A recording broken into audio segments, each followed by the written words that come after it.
Hello, welcome to Techdive. Today we're going to be doing a Movie Studio 15 Platinum tutorial and a Vegas Pro 15 tutorial.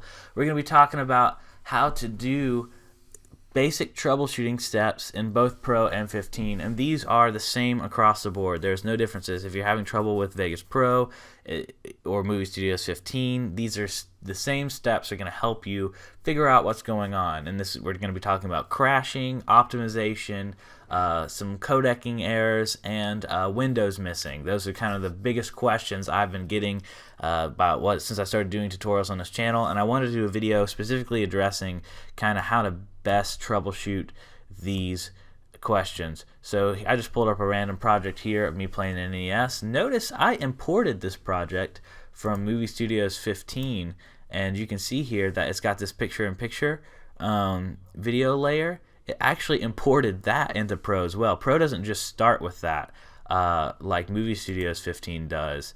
But because I originally started editing this in Movie Studios 15, I moved it to Pro, and it opens up almost the exact same way it would have opened up in Movie Studios 15. That's how similar these things are.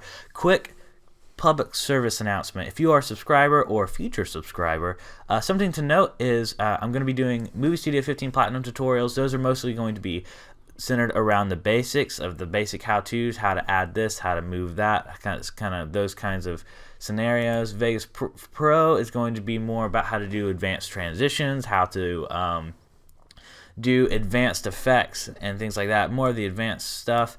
But the reality is you should be able to follow along in both because the buttons are in a very simple place. Even if you're working off 14 Pro or 14 Platinum, those are still extremely similar in how they're laid out.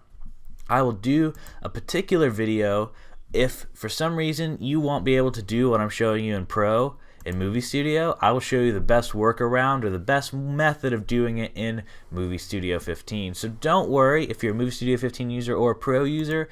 I'm designing these to be able to be followed by both. Obviously, I use and have both of these software, so I'm going to be very familiar with what's going on and how these buttons work. I was recording a lot of things twice of the same tutorial, and I was noticing that there wasn't enough differences between the two to really justify doing the same tutorial twice.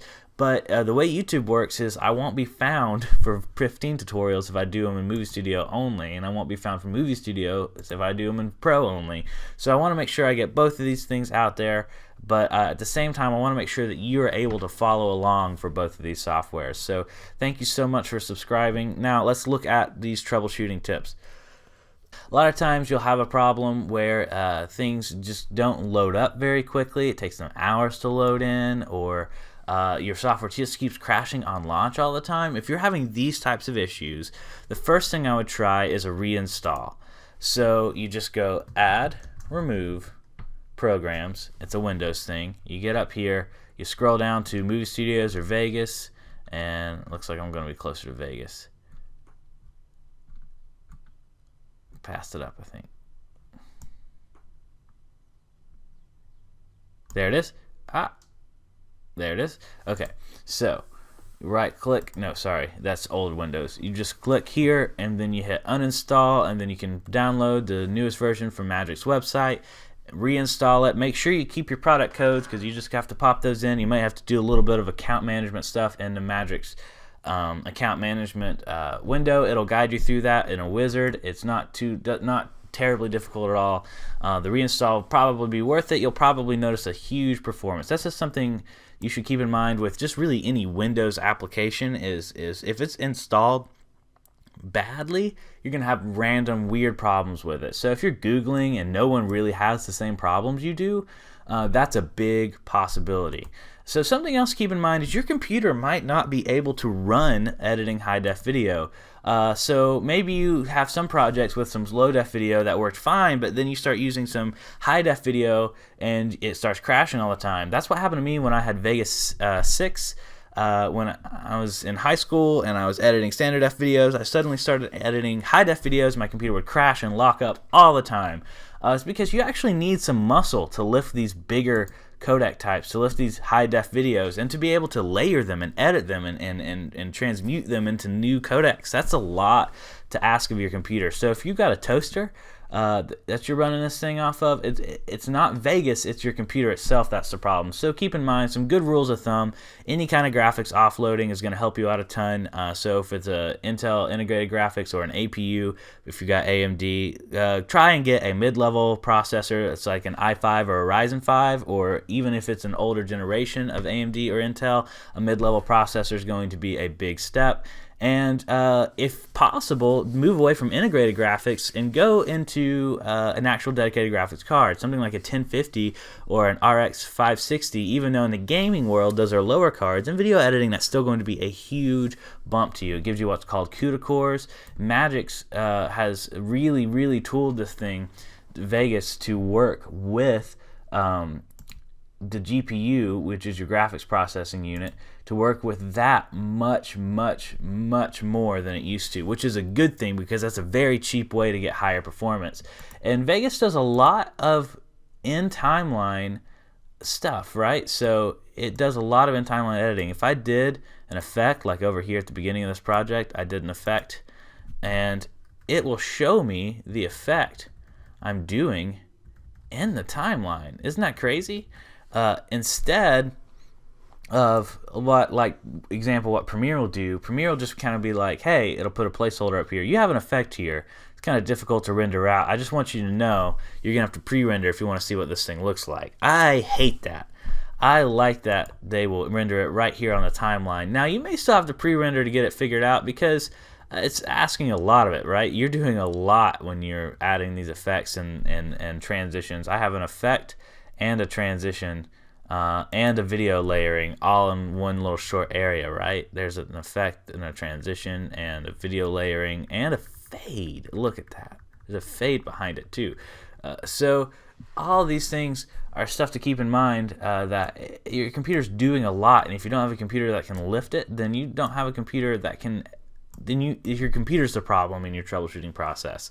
So moving on to other types of issues, when you're dropping things on the timeline and you're playing it and then you do a transition, suddenly your computer gets really slow, even though you do have a good dedicated graphics card, or you do have some sort of dedicated, like you have a more powerful computer, but you're still noticing some performance issues. Go to Options, Preferences. Now this is the case for both Movie Studios and Vegas Pro. They're in the exact same spot. Go to Options, Preferences, go to Video, and then you're going to notice you have max available dynamic RAM preview. Max available will be the amount of RAM you have, really a little bit less. Like I have 8 gigs of RAM, it's saying I have 7 gigs of RAM available because Windows has got one hard lock to itself. And then it's going to saying I'm using an AMD card, an advanced micro device card. So make sure that this is not off, that if you have graphics offloading, that it's selected the proper graphics offloading. For example, if you have an NVIDIA card, it's going to say NVIDIA. Grab that right there, make sure that's applied. Don't mess with this too much. This might start at 200 for you. 400 has seemed to work pretty well for me. I don't recommend, nor does Vegas recommend you messing with this software too much in this area. This is, if you have like 16 gigs of RAM, you might be able to toggle this up a little bit more, but you can't. It is not designed to just keep adding more. More does not equal better here. So if you have messed with this and you've like, oh, 500 or 1,000, now it's going to work great, and it starts crashing all the time, that's why. Bring this back down to 400 or 200, something more reasonable for your computer, because of the way the software is written, I don't know exactly what happens with it, but this is just not a number you can crank up infinitely. In fact, it even warns you about it when you do it, that it may take away RAM for other important pieces of the software when you do that. So those are two big pieces. So when you drop something on the timeline and then it kind of airs out, it seems to be everything works fine. You have one project where everything works fine, another project where everything works fine, then suddenly you have open up a new project, you have a new file type, and you drop it on, and then it just starts crashing all the time. There's a good chance that that particular place you got the file type isn't very awesome. For example, an older version of OBS, ooh, some Inception right there. Older version of OBS used to create an MP4 that wasn't very solid, and it would all the time crash while I was rendering out. But if I rendered it into a different codec first before I tried to render it back into an MP4, it wouldn't crash. That's something to keep in mind, is where you got a codec.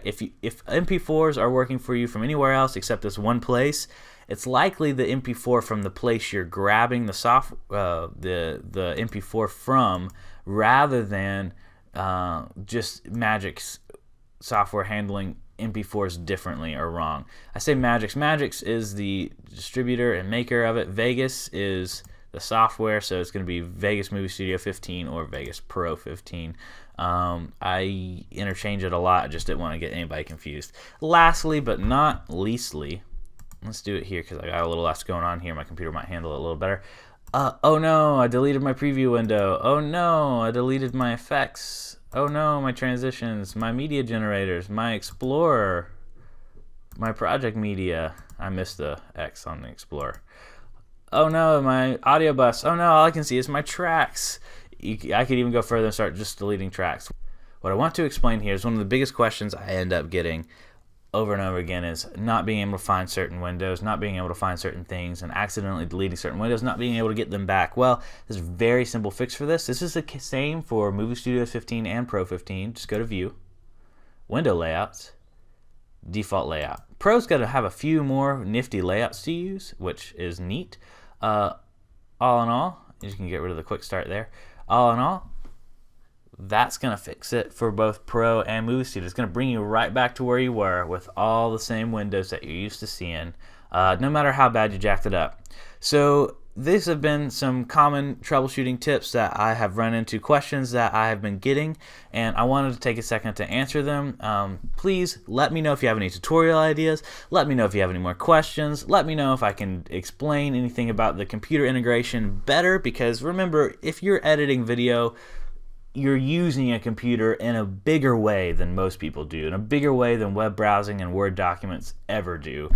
So you're going to start having to delve into computers in a bigger way than you're probably used to, if computers aren't anywhere in your background. And I want to be here to help for that. So that's one of the things Techdive does, is we do computer enthusiast videos anywhere from gaming to videography, obviously. So keep checking us out if you liked it. Like if this video helped you out. Subscribe if you're looking for more. Thank you so much for watching. Sorry this was a longer video, just had a lot of information to cover, and I'll see you next time.